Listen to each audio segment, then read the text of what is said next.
Yesterday, as far as scenery goes, there wasn't a whole lot. It was just basically road and trees to the side.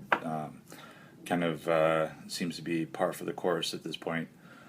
Um, on the way to Covington, I stopped at a gas station. And as seems to be the case these days, struck up a conversation with probably four or five people, who were interested in what I was doing.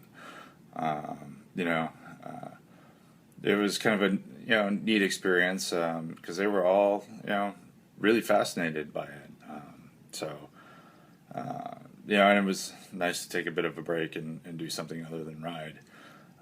Especially because probably about 5 or between 5 and 10 miles before I stopped, I got the worst flat I have gotten on this trip or ever. It was a nail or a screw or something about that long, just embedded in the tire, and it put an end to my self sealing tube.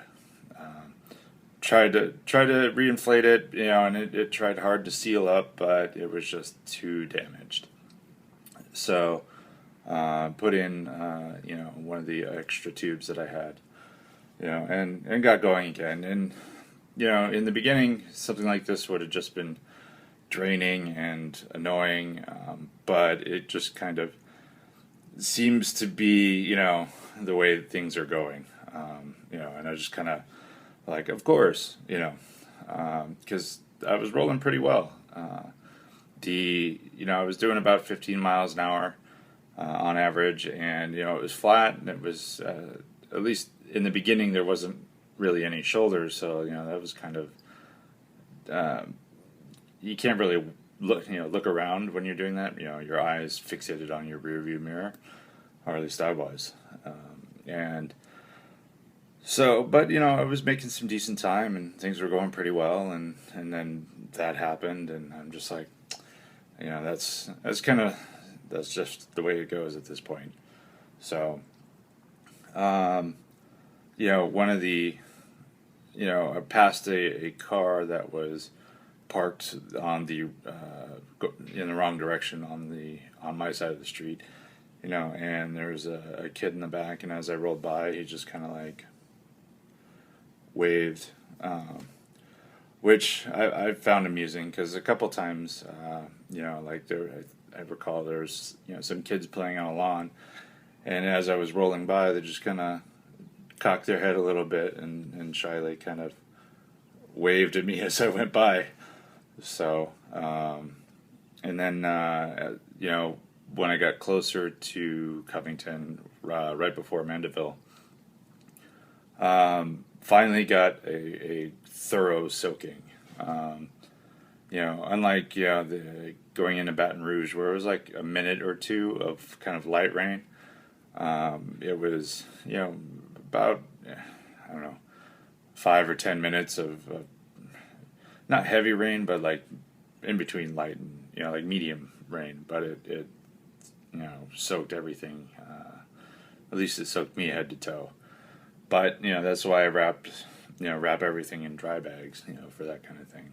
So and then I didn't have any breakfast or lunch, which was again a bad idea because at the very end, trying to get to the hotel, I decided to take a frontage road instead of the highway, which I had originally mapped out. And even though I looked at the map and knew it dead ended, uh, it I still went down it, and it dead ended, which meant I had to backtrack, and I'm super hungry and kind of making not thinking clearly, and so instead of backtracking the whole way, I thought, well, what if I lift my bike up and over this fence, um, and then that way I can save myself, a mile or two.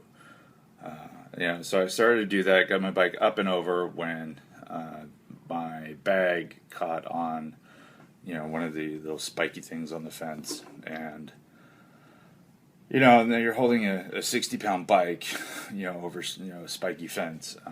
And that is not a great, and you're tired and hungry, and that's not a great position to be in.